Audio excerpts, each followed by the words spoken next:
All right. So today I have Kasey Orvidas on the podcast with me today, and I'm really excited about this one because I've done one podcast with another somebody who has a PhD in a similar place as you and does a lot of psychological stuff.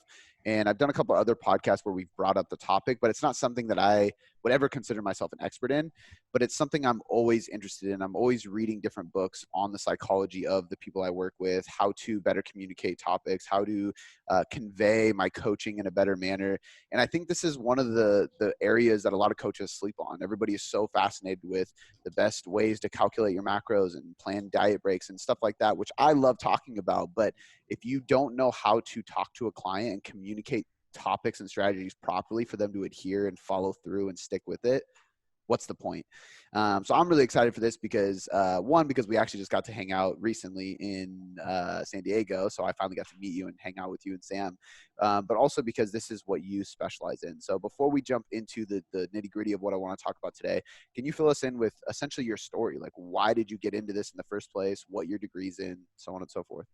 Yeah, definitely. So, hi everyone. Thank you, Cody, for having me here. Yep. So I started, I guess I will go back to where I grew up in Minnesota, currently in North Carolina. But I did my undergraduate degree at the University of Minnesota in psychology, public health, and sociology. So I did a lot of studying, all in social science. So at that point, I knew I liked psychology. I knew I was interested in just how human behavior is so different dependent on the person. It makes such big differences, whether it's in marketing, whether it's in like public health, or whether it's in health and nutrition like we are now, and just how important human behavior is and what we can do to like even leverage it for things like marketing or sales. I just was so interested in it and wasn't sure which direction I wanted to go. One area when I became probably like a sophomore in college that I found very interesting, and everybody finds interesting, is forensic psychology. So criminal psychology, forensic psychology, I was very interested in that. I actually became very good friends with a handful of people at the Department of Corrections, eventually decided that I maybe wanted to be a prison warden. So I'm sure this is Whoa. surprising to you. Yeah. Yeah, it's This was actually funny because I love Criminal Minds. I love FBI. I've watched like even like back when Prison Break came out. I love that show. Like I love those kind of shows. So you're talking, I'm like, that's pretty cool. Yeah. So that's where I thought that I wanted to go. I found it really interesting. Everybody found it really interesting. It was just like a very different kind of path, but at the same time, a very popular path, right? And then it's also funny because I went on to be an academic advisor, and we'll talk about that in a second. But sitting down with students who are now undergraduates in psychology, that's where, oh, I want to be a forensic psychologist. Oh, I want to work with criminals. Like that's what everybody wants to do. So I'm like, oh, I guess I was one of those people. But at the same time, too, I played varsity volleyball for years and years and years, and that was essentially my exercise during high school. So getting into college, I kind of had to figure out how to work out on my own. That looked a lot like being a cardio bunny, doing lots of circuit training, all of that fun stuff. Under eating turned into slight obsession. I definitely never got to the point of like eating disorder or anything super, that didn't really suffer from anything super aggressive like that. But definitely was to the point where I was like, I will eat 2 bananas today in order to have 10 tequila shots and go out with my friends at night, and then also go to the gym twice a day. So it was one of those situations. Yep. So wanted to be a prison warden, was over exercising and under eating. So that's where we were kind of like in college. As I progressed through college, did some research in a lab, realized I really enjoyed research, and then was starting to come to terms with strength training, nutrition, all of the good aspects of health and fitness, and really starting to enjoy myself getting stronger. I noticed how the confidence that I had in the gym was bleeding over into other areas of my life. And I really fell in love with just like taking care of myself, and learned more about recovery and how you could eat more and actually like lose weight and things, all of those fun things that Cody talks about on this podcast all the time. So once I started to fall into that, I was thinking, I feel so great and so confident, and this is like quite literally changing my life. But there's so many people who have no idea about any of this. They don't know what they are capable of. And it was really like for lack of a better term, like mind fuck to me. Like, how are these people missing out on so much? And at the same time was learning about like obviously like obesity is a huge deal. There's so many people that are overweight and aren't moving and all of this. And I'm thinking like, if this is going to potentially save your life, be better for your health, your confidence, make your just like everyday outlook better, why aren't you doing it? So my kind of ideas of psychology started to change a little bit. I moved away from the criminal psychology, forensic psychology aspects of things and got more interested in this why that I was talking about. Why are all of these things so good for us and nobody doing it? Why does everybody know that we need to exercise and eat healthy, but nobody's doing it? We have this massive obesity epidemic on our hands. So when it came time to graduate from my undergraduate degree programs and move on, I decided that I wanted to continue to pursue this why question at the graduate level. So I went to North Carolina State University to pursue my PhD. I worked with Dr. Jenny Burnett, and her specialty was mindsets. I didn't know going into graduate school that I wanted to specifically study mindsets. I was, again, just interested in that why. And Jenny had been doing a lot of work around mindsets and obesity and how that makes a difference in how often we exercise, how healthy we eat, the messaging around obesity and how that might kind of elicit a fixed or growth mindset in someone and what that looks like. So I was very interested in kind of like the health and mindset aspect of things, although she did and continues to do lots of research in a lot of areas regarding mindsets. So I went and worked with Jenny, did a bunch of research with her, for her, worked as an academic advisor, like I mentioned, and ended up with my PhD finally back in August of 2019. And today I own my own health and fitness coaching business. And I am doing my best to employ what I learned in my own research with mindsets and health and fitness and behavior change into my coaching practices, into my content creation, hoping to come out with a certification this year. I'm saying it here so I can hold myself accountable. And just like helping other coaches too, bringing some of this psychology and mindset work into their one-on-one coaching services. I love it. I think it's such an important thing that so many people just neglect. And I think it was actually one of the mentors and coaches I had who I was like asking for book recommendations and things like that. And I was expecting like anatomy or training manuals and stuff. And he handed me motivational interviewing. And I was like, what is this? And then crucial conversations. And I was like, dude, what are you doing? He's like 5 love languages. And I'm like, okay, now I'm getting it. And it's helped me so much with my clients, my team, my employees, my wife, everything. So I love that you dove in that path. And I think more people need to. Now, this question might be extremely loaded, but go ahead and take it as far as you want to take it. Why are people ignoring this? I mean, you said like you were so interested in like, obviously this is good for us. This is bad for us. Movement is going to help us. Sitting on our ass is not going to. The country, the world is moving further and further into this obesity epidemic and getting worse and worse and unhealthier as time goes. But nobody's changing it. Right. And obviously I think there's some sense of like discomfort or change or just you need to challenge yourself, and that's hard for people and that's obvious. But is there something deeper going on? Like, what did you come to terms with that really seemed like the reasoning, and what's the solution? Yeah, a couple things come to mind. One, obviously your mindset, right? So Yeah. that's what I spent a lot of time researching and diving into the research of other colleagues of mine. And we find over and over again that just having a growth mindset about your body weight, about exercise, about your health in general is more predictive of more exercise, healthier eating practices, and even weight loss during like weight loss intervention type programs. So having a growth mindset is huge. And we can go into maybe a little bit about different practices and things you can do either as a coach or as yourself to kind of work on cultivating that growth mindset. But another thing too, I think, is just people always just waiting for the motivation to come, just waiting for it to show up on their front door and then pick it up and be good to go, right?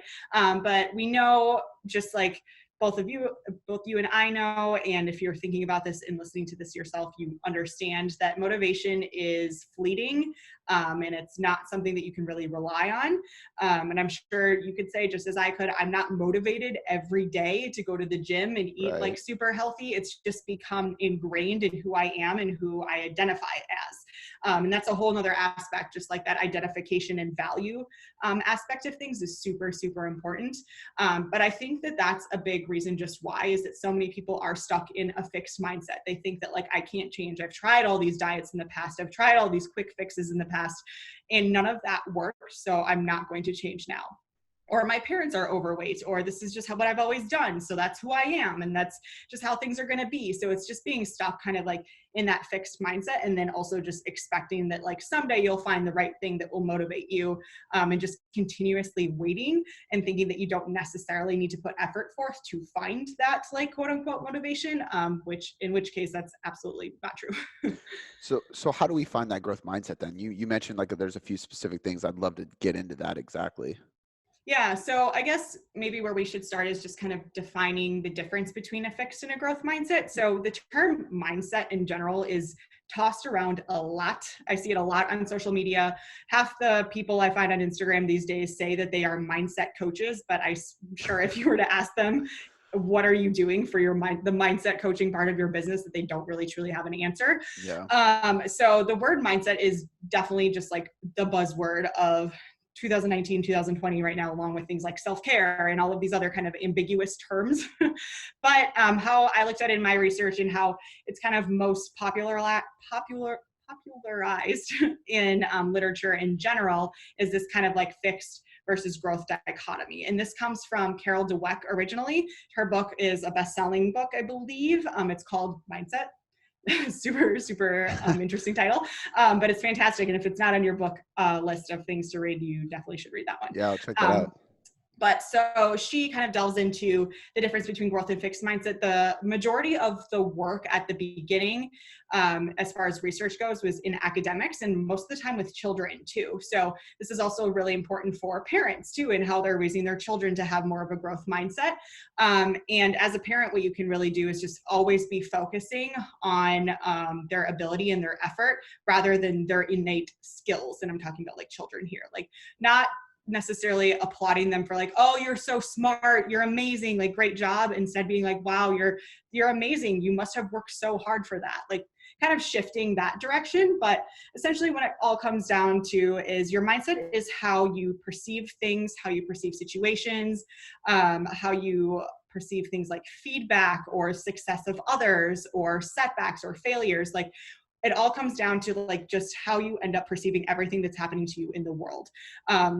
So being more growth oriented with things like, say, feedback from other people, you might take that as, okay, this is an opportunity for me to understand where I might have gone wrong, how I can be better in the future, and continue to like learn and develop. Whereas someone with a fixed mindset might receive feedback and just see that as like harsh criticism, and also see it as like a threat to who they are as a person. Because as a fixed mindset kind of oriented person, whether it can be in any kind of domain, whether it's health, fitness, intelligence, whatever, you believe that you are the way you are, and that's like who you are, right? It becomes very like personally threatening when you receive feedback or you see other people being successful, because it just turns into like, oh, they can do it and I can't because I am who I am and they are who they are. Whereas if you have a growth mindset, you see someone else being successful, it's like, oh, cool, they did that. Like that means I can do that. I should go talk to them and learn how they did that, so I can also do that. There's a lot of different like facets and examples of where that could go, but essentially it just all comes down to like how you perceive and take in like perceived threats even, or really just anything that's coming into your life. Got it. And so that's, I mean, and that's a really good explanation or description of the difference between the two. Now, how do we start to shift our brain? Mm-hmm. Do you have practices? Do you have anything like journaling or whatever it is for you? Because I even get this question from people, and sometimes I don't know how to answer it. Like they'll say like, how are you always motivated? And like you said, I'm not always motivated, but how do you stay motivated? Or how do you like see like a dream and just chase it without doubt? And it's like a ton of doubt, but like I have that growth mindset of like, I do see successful people. Like, for example, this is really funny, but this is always in the back of my head. Tom Bilyeu is from a city called Tacoma, and that is here in Washington. It's where I'm from, and it's nobody knows where Tacoma is really outside of the state. And they talk about the Tacoma aroma because it's like this port and it smells like shit. So, but he talks about Tacoma aroma on these podcasts I've heard him on, and it was like the most inspiring thing because to me, I'm like, Tom Bilyeu is from the same place as me. And if he's doing that, like, it's endless. But again, that's not a fixed mindset. So, but when people ask me this stuff, I don't really know. I'm like, I just think that way. And there's a lot of things I've done over the years, but I don't know exactly what things have led to it. So do you have specific things that you tell your clients or people like, hey, you got to start doing this in your day or week to make sure that you shift to a growth mindset? Yeah, I think so. Thinking back to just like research and what we learned from there, and what my dissertation thesis was actually on children that were obese and were working in obesity clinics. And I helped build an intervention to shift them to a more growth mindset. And it did work. So here's what we did. In that intervention, what they did is essentially work through a bunch of science that they might not have known already. So I know we talk a lot, and like we said at the beginning of this, like everybody knows they need to exercise and eat healthy, but nobody's doing it. So to a point, like knowledge only goes so far. But if you don't have the knowledge, it can be super powerful. So what we did is kind of explain to these children, like, this is how your mind works. You can make new brain connections all the time. You can break old connections and add new ones, and your brain is like always growing and developing these new connections. And it happens when you practice new things, try new things out, attempt new skills, stuff like that. So your brain is always growing. This is always happening. So it's not just like we want to say, oh, growth mindset is like this woo-woo thing, and this is actually true. Like, this is legitimate science. It's neuroplasticity. Like, your brain is always changing and growing and developing, and that's happening as you're learning and practicing and developing new behaviors yourself. So we kind of dumbed this down. I don't want to say dumb this down, but they were like 8 to 12. So it was very low reading level, like basic brain science. So that was kind of like like, not to cut you off, but I think like, I don't think that's a bad way to look at it, because even some of the people that are 20, 30, 40, 50 listening to this podcast, they need to dumb down too. There's a lot of topics like this that are super in depth. So dumbing it down is probably the best way to go about it.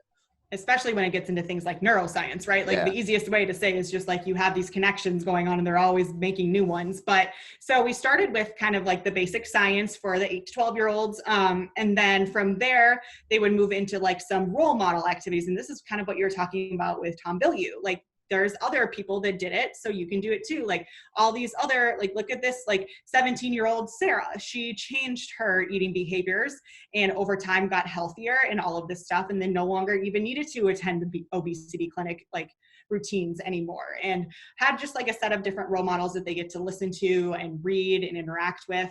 And then after that, they went into some of their own exercises where they had to actually apply some of the brain science knowledge or the role model knowledge into their own lives. So essentially giving them an example of like, oh, if you were in this situation, what would you have done like 17-year-old Sarah? Or based on what you learned about how the brain changes, like, what do you think that you can do now? And essentially this is where it kind of gets into like the journaling idea, right? Is that you are just taking these, whether it is science or just like thoughts, and putting them down on paper and translating it into your own life. And then the next kind of step with that too is then writing to someone else. So not necessarily like, so you bring it into your own life, and then after that, not necessarily into your own life, but into someone else's life. So in this case, we called it like Dear Abby, and they were writing to a new student who was coming in, and this new student was like nervous about coming to a new school, didn't think she was going to fit in.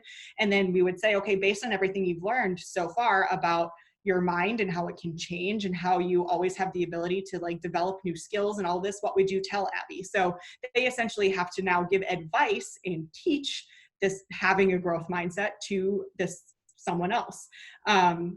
So that's kind of plays back into like what we have heard before, right? Is that the best way to learn something is to teach it.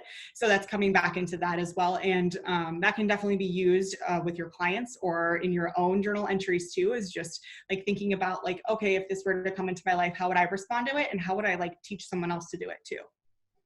I think that actually makes a lot of sense in my world, because I'm a coach. I'm constantly teaching stuff, and it just keeps me getting better at it. Now, for people who aren't coaches, do you think this is the value in having a coach, because you have to have those conversations with somebody else? Yeah, it's definitely, there's a big value as long as they're a good coach, right? And it comes down to a lot of, you mentioned motivational interviewing at the beginning of this episode. It comes down to having a good coach comes down to someone who's just going to ask you the right questions and ask you good questions and get you to a point where you're kind of like having these realizations and wanting to change on your own without being told to. So yeah, I definitely think that having a good coach who is a little bit well versed in maybe this research or this like this aspect of things can help you get to that maybe next step within your growth mindset. I do think a lot of it is just like it's self-belief, right? Is believing that you can do these things and get through these obstacles and setbacks, and ties into things like self-efficacy and value. And that turns into down the line, actually the outcomes that you're seeking. But it does all start kind of with this growth mindset. And I think having a coach is definitely can be beneficial, but it's not necessary. I don't think you need a coach to like have this like growth mindset revelation. It's definitely something you can work on with yourself. And that all just kind of starts with self-awareness and like acceptance of where you're at currently and where you want to go and what that kind of looks like. Love that. You mentioned we've both mentioned motivation quite a few times on this podcast, and I'm curious, is there like saying a secret or a hack is, I hate that word, but it's like, I'm trying to, is there a way for people to constantly stay motivated? Like, is that a thing? Is having a growth mindset the key to being motivated, or does it come down to having a purpose or a why, or even like just actually setting goals? Like what is the driver that you've found with both your research and your clients to make sure that they're actually staying motivated for something? Yeah, so motivation is an interesting word. There's like some good research on motivation in particular and what types of motivation are actually like better than others. And a big one, it comes down to intrinsic motivation versus extrinsic motivation. And that's essentially just like internal versus external. So what that looks like is, like you said, like your why. Why are you doing this? Why does it make you feel good personally? Not necessarily to look good for someone else or to lose weight or to fit into, even like fitting into like those jeans or something. Like that's all external stuff, and it's great, especially like when you're first starting off. If you have that in mind, it can be helpful, but really only what we see, especially in the research, is that's very like short term. So if you do want to continue this motivation over time, like you mentioned, then things like intrinsic motivators are going to be much, much more beneficial. And what that can look like is, like I was mentioning with my story, is that I was going to the gym and noticing that I was getting stronger and I was feeling more confident about being in the gym. And that was making me more confident in other places. And that became such a strong, like internal drive to keep going. Like I was watching my body composition change. Like I would quite literally remember being in the locker room and like looking at myself and be like, okay, I think I'm building some muscle. I cannot wait to see what I look like in a year from now. Like that was my thought process, you know? So to like get into that point where you're just excited about what's to come, even if it's a long time away, and just being pumped about the process in the meantime. And a lot of that comes down to intrinsic motivation versus extrinsic motivators. So not necessarily like a hack, but definitely just a different kind of type of motivation that you should really try to focus on and try to find that why, whatever it is for you, to really keep you going, that makes you happy, that makes you excited. Like exercise should be enjoyable, and that can look like a lot of different things for people. Like some people, that's just like walking a lot. Like good for you. If you don't care to like build a bunch of muscle and you just want to feel good and benefit your health, then like go for a walk, you know? So it does come down to intrinsic motivators versus extrinsic motivators in that respect. How do we find that intrinsic? Because I think that's really, really good. And I've read a little bit about the differences, and I think it's super helpful for people. But I've gotten this question a lot too, is like, how do I find my why? And my answer sometimes is like, I think you kind of let it find you in some sense. Yeah. But what do you tell clients when they ask things like that? Or like, I can't find my why, or how do I get this intrinsic motivation? I think I agree in the respect that you do have to kind of wait for it to find you in some way. Like I wasn't looking to find my why to go back to the gym. I just knew I needed to exercise, and I was trying to figure out where that was. And it happened to be strength training was just something that I fell in love with. But for people who are like really, like I have clients who maybe aren't adherent right away, right? They think that their why is something that is incorrect. Like it's the wrong why, right? So they come to me like looking for a health and fitness coach to help them lose weight and to feel confident again. Like, is that okay, is that your why? Is it really your why? So it starts with like, people have these wrong whys, and trying to get them to like the right why. That path can look different depending on the person, but typically when I notice it needing to like be cultivated a little bit more is when I start to see clients being a little bit less adherent to things, or like they'll start off super strong and then kind of like peter out a little bit. And I'll come back to them and say, okay, well, why did you hire me in the first place? And then it's those kind of like surface level whys, right? Oh, I wanted to lose 5 pounds. Wanted to feel good about myself again. Okay, it's like, okay, well, why did you want to feel good about yourself and feel confident again? Oh, well, I've been struggling with like body image things for a really long time. And like, I just really need to lose this weight that I gained when I was in college. And then I would just push them a little bit further. Okay, so why are those things important? And then if you just take that a step further and a step further, eventually you can kind of unravel some like deeper things. And then it turns into like, oh, my mom was always dieting when she was younger. And I felt like I always needed to be dieting. And I kind of was brought up in this household where dieting was like the only way to do things. You always needed to be like a smaller human. And then I had this eating disorder, and it starts to like unravel all these things where it's not just like, I want to lose 5 pounds and be more confident. Like, it's so much deeper than that. So working through those things with them is really important. And I think it's something that is missed a lot in coaching, just like that deeper connection. And that's where we can really, really impact people. And I do think it's missing a lot. We aren't taught motivational interviewing. We aren't taught behavior change strategies in our nutrition certifications. We are taught like, here's a protein, carb, and a fat, and here's the Krebs cycle, and here's how amino acids work in your body. Those are the types of things we're taught, which is all important too, but that's not what you're dealing with really on that like expert deeper level during your weekly client check-ins, when someone's coming to you saying like, look, I'm so stressed out. There's all this stuff going on. I can't handle all of this, yada, yada, yada. I'm lacking motivation in the gym. What do I do? Like, knowing the Krebs cycle is not going to help you with that. So yeah, I think as a coach, there's a lot that you can do when people are looking to quote unquote like build their motivation or find their why. And a lot of the times it just comes down to asking really good questions. And that of course goes beyond just like, okay, why that? Okay, but why now? Okay, but why about this? Like, there's more to it than that. But it's just a good way to start.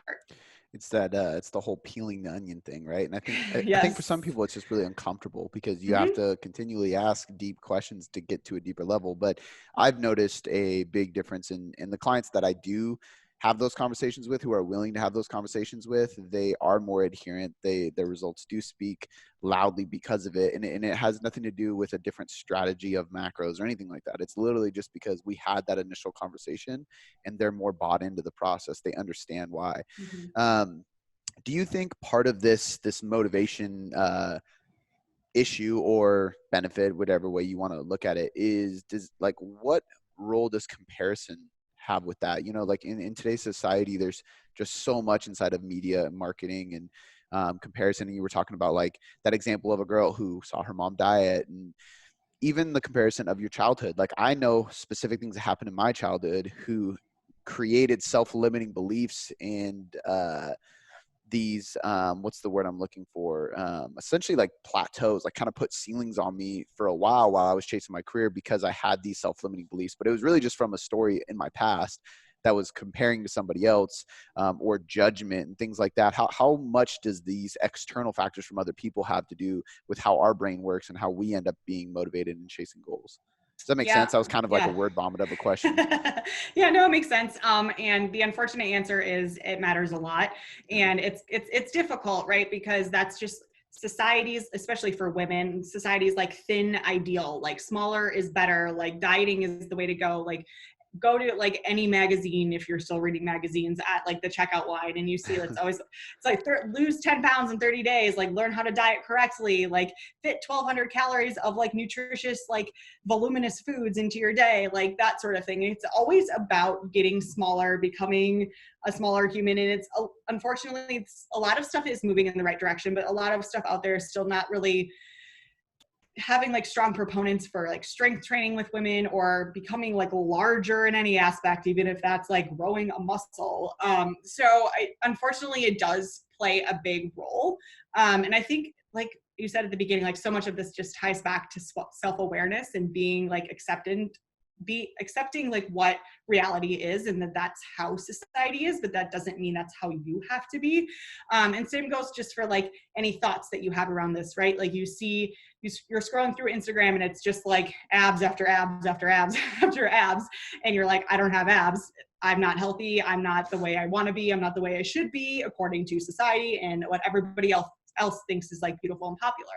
But taking a step back and being like, okay, I'm having like just pausing. Like there's so much greatness that can be found in just like taking a second to pause and like think about your thoughts, which is a little bit like meta and abstract, but think about the thoughts that you're having. So you're scrolling through this, instead of just like beating yourself up in your head over and over again, think to yourself, okay, this is the thought I'm having. Like, I'm not good enough. Like, I don't look like this. I need to be smaller. I need to be thinner. I need to lose more fat, yada, yada, yada. Okay, how, like working through sort of like almost like a thought exercise. And this might be going a little bit into a tangent here, but working into like a thought exercise of thinking like about this thought and like how it's making you feel. It's making you feel anxious. It's making you feel shameful. It's making you feel guilty. Okay, not good things, right? But like, how much do you actually believe those thoughts when you're scrolling through and you're thinking about how like unworthy you are compared to these Instagram models? Like, how much do you actually believe that? And I don't know, it might be like 60%, 70%, hopefully not totally 100%. But then continuing to work through that and pick it apart and think, okay, so what is the evidence for having these negative thoughts about myself and comparing myself to these other people? Is there evidence for that? And for the most part, there sometimes is, right? Like, yes, that person likely weighs less than you, or has less fat on their body than you, or looks better than you, like on camera with Photoshop, most likely. But like, there is always a little bit of truth there, and it does ourselves a really big disservice to just like lie to ourselves, right? Instead of being like, oh, none of that's true, Kasey, you're fine, like whatever, like, and trying to move on. Like, that's not necessarily helpful. It's much more helpful to accept reality and find that there is like some truth in that thought. Otherwise, we wouldn't be having the thought at all, right? But then from there, also going on the flip side, thinking, okay, well, what's the evidence against that thought? All right, so going through all this thing, this person probably dieted for weeks and weeks on end and is in a very like unhealthy state to do a photo shoot to take this photo. And then there was also probably Photoshop involved and all of these things. So comparing yourself to this person is just like unrealistic, because that person probably doesn't look like that person right now, if not ever. So like working through the evidence against it's really important too, and thinking like, oh, like how I look and how I'm feeling about this, like that's not who I am as a person either. Like, there's so much that goes into how good of a person I am, and so little of that has to do with my abs and the status and the amount of body fat that covers them. So like going back and forth between evidence for, evidence against, and then now taking all of this into account, working to actually reframe your thoughts into something that not only just like, not something to just make you feel better, but to actually be more accurate. Like, what's a more accurate thought now that you've gone through kind of like this quick process? And it would be much quicker if we weren't working through it together right now. What's a better, like accurate thought? Might be something like, okay, she looks really good. She probably worked pretty hard, but she's also probably not in like a sustainable physique by any means. And there's also probably like some Photoshop or some good lighting involved. The end, like scrolling on, like I'm still going to work towards my goals and I'll get to where I want to be eventually. I might not be there right now, but but it's just like not yet. Right. So there's a really big piece of power in just not yet. And we can talk about that as well. But then now that you've kind of reframed your thoughts and gone through this process, thinking back about like, okay, now how do I feel about that beginning thought that I was like unworthy, not good enough, guilty, shameful, and then how much do you still believe that thought? Like, chances are, after you just heard me talk through this whole thing, like you're not believing it as much anymore, and you're not feeling as guilty and shameful anymore, because you like really took the time to rationalize your irrational thought. And now you're kind of at this point of where you could potentially grow, right? You could learn from this situation and learn from this thought process, instead of it just kind of keeping you in that fixed mindset spot. Now you're actually kind of in a position to learn and to develop, and you worked through that discomfort. Like you were saying, so many people just kind of avoid this because they don't want to be uncomfortable, but so much growth is found in the uncomfortable. That is really such an important piece, and we don't want to just like gloss over it. I think it's like a cheesy saying now, so people ignore it. Like, You have to step out of your comfort zone, or like growth is found on the other side of that. So people are like, oh yeah, yeah, yeah. But Yeah, it's like, right. it's so fucking true. Have Mhm. you read the book, Loving What Is by No, I Byron haven't. Katie? Mm-mm. So you would love that book. And what you talked about, she basically claims changed her life, and she goes into the process of changing her life, and it's like really powerful. And she kind of gives you exercises that are very similar, but it's literally just reframing the situations. Like you said, it's she asks 3 questions, and one of them is that true? And then the next Mhm. one is, there any evidence to prove it's true? So it's very, very similar, but I think it's so powerful because, and I like the way that you actually spun it to say, like, sometimes there is evidence, right? Because I know for me, like, there was a point in time where I ignored the state I was in, and I was overweight and unhealthy. And then it took me saying, I'm fat and I'm unhealthy and I don't like the way I look, for me to actually create change. But I took the emotion out of it. It was just like a logical thought, like, that's okay. I can change this. I just have to accept, like you said, and actually be able to change it. Because until you have awareness around it, you can't change anything. And then there's other people who won't even have that conversation in the first place, or they get to create these stories in their head, and it's like, that's not even true. Like, you're completely exaggerating, or you're projecting your stories onto other people. So I really, really like the way you put that. When it comes to specifically dieting and losing weight and losing fat and everything like that, what are the biggest psychological factors that you tend to focus on? Like, what do you see as the biggest issues, I guess, with clients coming on board that you really have to work on from a mindset perspective to make sure that they're even ready to diet? Like, I see a lot of people who, and I see this more with women that really want to jump into a diet, who either A, like, just aren't there physiologically or psychologically, or B, they're already there, but they still think they need to lose more, still think they need to chase more. And it's like, you're lean. Like, what are you after? What are the issues that you see, and then how are you tackling those things? Yeah, I think a lot of it is like you just explained, like the women who it's interesting, right? It's the women who are already lean, or already like I'll sit here and be like, you quite literally are like one of the leanest people on my roster right now, and you're telling me Yeah. that you feel fluffy. Like, come on, girl. But it definitely it's difficult because, and just the way that we coach and the way that we see things, and with like nutritional periodization and all of that, and like trying to explain that you cannot diet forever. Like, at some point, something's going to happen. It's not going to go in the direction you want it to go. You might start to gain fat when you are trying to pull back calories, a stress response, all that good stuff. I think one of the biggest like psychological issues around that is just getting women in particular to be okay with eating more food. This is not something that men usually have an issue with, in my experience. I've only ever, like, at any given time, probably like 5% of my roster has been male, but they're never really scared to eat a whole lot. That's not to say that there aren't men out there who do have those issues, and like I totally recognize that as well.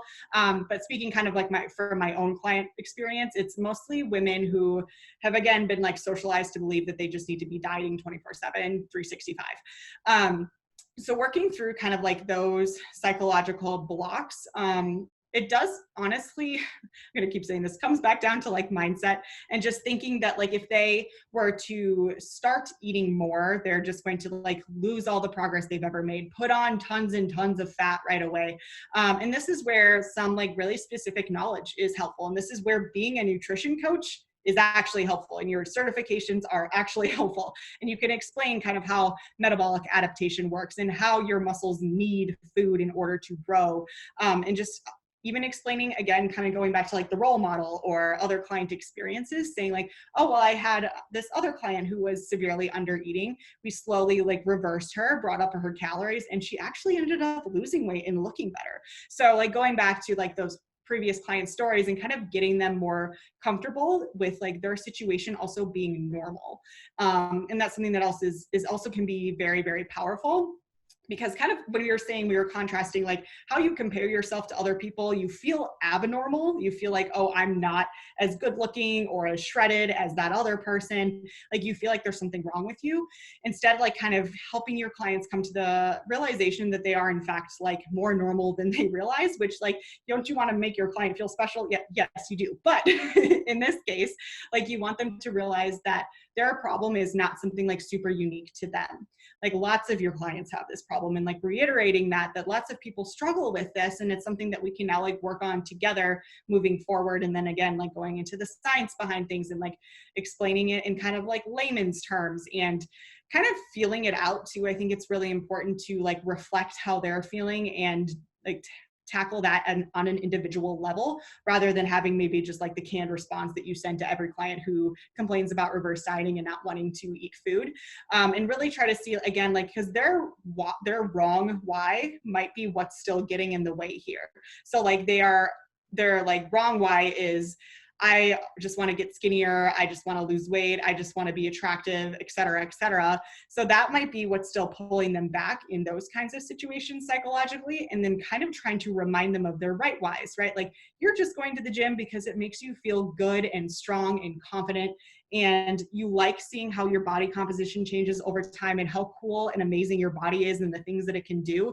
Well, going through a reverse diet and then maybe a diet phase down the line will also do all of those things, and it'll also kind of like keep things exciting because you have a new goal and a different way to like approach things and focus on things, rather than just like laser focus on losing fat and getting smaller all the time.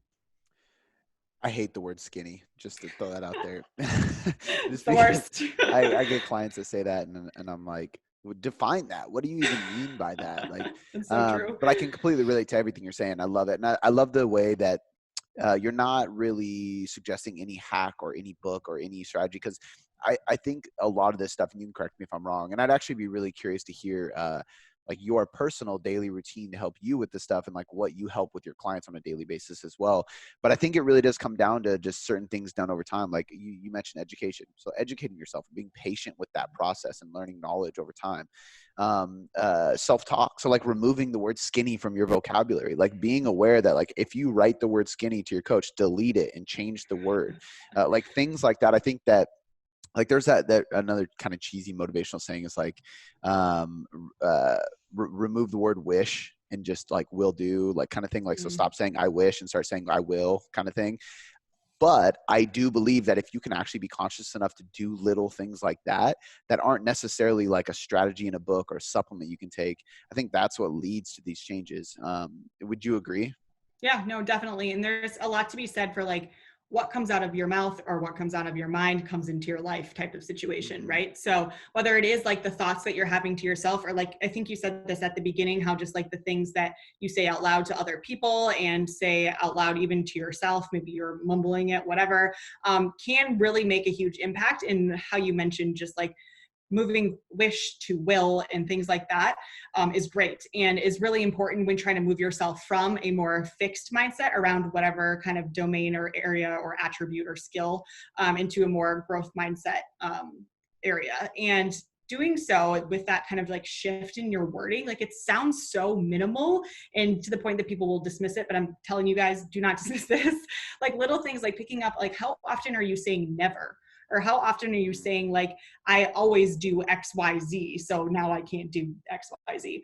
Like how often are you using those words and like really picking up on that and starting to pay attention? Like that's, if anything, like there's a step one. It's so easy to do this, right? Like just notice it, don't do anything else. Just notice yourself when you start to say things like never, or I can't, or I'm not the type of person who, or like one that we use all the time in research with kids is like, oh, I'm not a math person. Like how many people listening to this say that they aren't a math person? Like I said that forever. Yeah. So Or just like saying wouldn't that. it be nice? Like that's another one. Right, exactly. And just like kind of like brushing it off and expecting that other people have some sort of special talent that you don't, and just leaving it at that.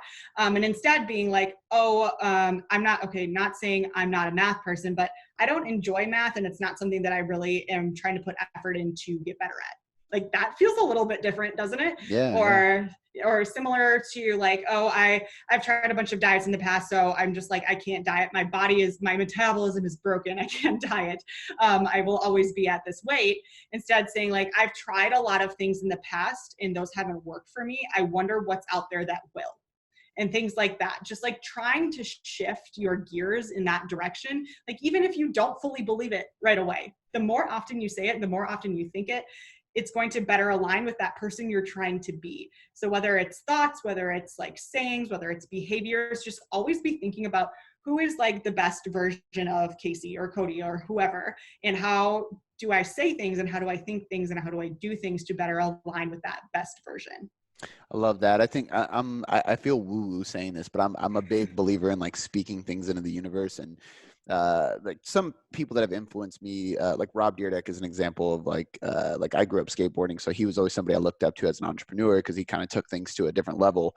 But he always talked about like being hypnotized into success or like speaking it in the universe. And I first thought it was weird, but I started doing things, and I truly believe that it does help, because like you said, the more you say it, the more it becomes manifested in reality for you. I even remember there was an old Eric Thomas motivational video that I watched years ago, and there was a quote: "If you want to succeed as bad as you want to breathe, then you will be successful." And I wrote that on my mirror, and I used to wake up, look in the mirror, and I'd say it out loud 3 times every single morning. And I never erased it until the mirror broke. I literally said it every morning for like multiple years. And it's like the cheesiest thing to talk out loud, but it was something like that that got me thinking more positive first thing in the morning. And as cheesy it is to talk to yourself in the mirror, like I think your willingness to do those things shows your willingness to succeed and your ability to succeed, essentially. There's the discomfort again, right? Yeah. 100%. So I'm curious on little, it could be cheesy or not so cheesy things, but like things that you do or things that you recommend your clients do on a daily basis to help them shift their perspective and how they're speaking and how they're acting. Yeah, so you caught me in an interesting time because I am trying to figure out kind of how to rework my morning routine and what it looks like. Sam is all over it. For those of you who don't know, Sam's my boyfriend. We live together, and he just has it like exactly. Routine is down pat, exactly what he does. And I'm over here like, oh, maybe I'll try this today, or maybe I'll do this, or maybe I won't have a morning routine. Who the fuck needs morning routines anyway? So I've been trying to see kind of like what works for me, whether it's like to-do lists or journaling. For a while, I was doing like longer form journaling, but that was hard to keep up with just because it was like long. So right now I'm working on just like really basic, like 3 things I'm super grateful for, like a few critical tasks that I really want to get done for the day. And then on top of that, like 1 or 2 tasks that I don't necessarily need to do, but I really want to do. I have so many tabs open on Google Chrome of papers I want to read and articles I want to read. Oh my God. That's like my media guy. I just keep finding them, and I'm like, oh, but I never take the time to actually sift through it and like, hey, that's content. That's help for my clients. That's like so much good stuff there that I can learn from. And I'm just like not taking the time to do it. So really trying, and this is just this week, so I can report back later, but trying to figure out if that's kind of the best way to go about things and really make time, because it only goes so far to read your self-help books, listen to your self-help podcasts, like work on personal development. Like I made a post about this recently, how like growth mindsets aren't just about reading self-help books. Like you need to actually employ these things and try things out and figure out what works for you. If like longer form journaling isn't it, like taking, like you see all this stuff on Instagram. It's like people take out their journals and set up their candle and get their cup of coffee and use this beautiful filter. And it's like, that's what journaling should look like. Like that's not my life. I'm sorry. No. So just like keeping in mind that like the definition of journaling can look different for you too, right? And just where kind of growth mindsets can get cultivated here is just keeping in mind that like figuring out what works for you takes effort, takes like different strategies, like takes like trying different things, seeing what works, seeing what sticks, seeing what doesn't, and then going from there and being okay with that. Like you caught me like, I don't have a morning routine. I'm trying to figure that out right now, and seeing what really makes me feel the most productive, most like the best starting my day. Like I can't take like an hour and a half in the morning because that would just give me anxiety. Like I need to start doing stuff. Yeah. But like also at the same time, like I have a pretty consistent like 30 minutes at the end of the day that I'm reading, that Sam and I are having like a real adult conversation, not just like talking to the dogs or like really quick snippets of combos throughout the day, taking some really intentional time together or with myself. So that is something that I have been doing for quite a while now. It's kind of like unwinding time. Whereas in the morning, I'm a little bit like get up and go. So that needs to be a little bit quicker, but see, that's kind of for me, right? So your strategy could look totally different. I think I like what you said about motivation. I think motivation is pointless if there's no action to follow, right? So you can watch, I used to watch Gary Vee videos all the time, but until I actually started doing something, like it meant nothing. It was just like fuel that wasn't being burned. Like and I also think that like, what's that? Is that as like a fake growth mindset, right? It's 100%. just like, That's exactly right. You're watching somebody else's growth mindset. yeah, You're yeah. not changing yours. I also think that like daily routines and stuff, I think it's very, very dependent on the person. Cause I know people that are just like Sam, and Sam is a very organized person. So I know people that are like to the T, the same thing every day, and it just never fails. I know Mm-hmm. for me, I'm that way, but if it doesn't change after like 30 to 45 days, it doesn't work for me anymore. So Mm-hmm. my routine is constant. Like I always have a routine in the morning, but I actually change it quite often. And so it's always hard for me to give people my morning routine too, because Yeah.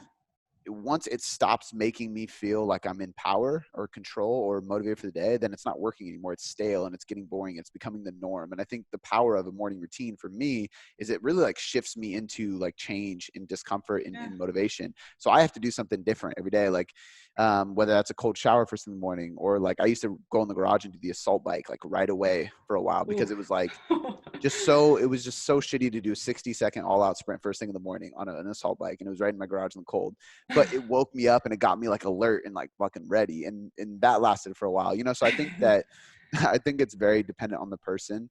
And I'm sure you experience that with your clients too, right? Not all of them Mhm. have the same exact routine.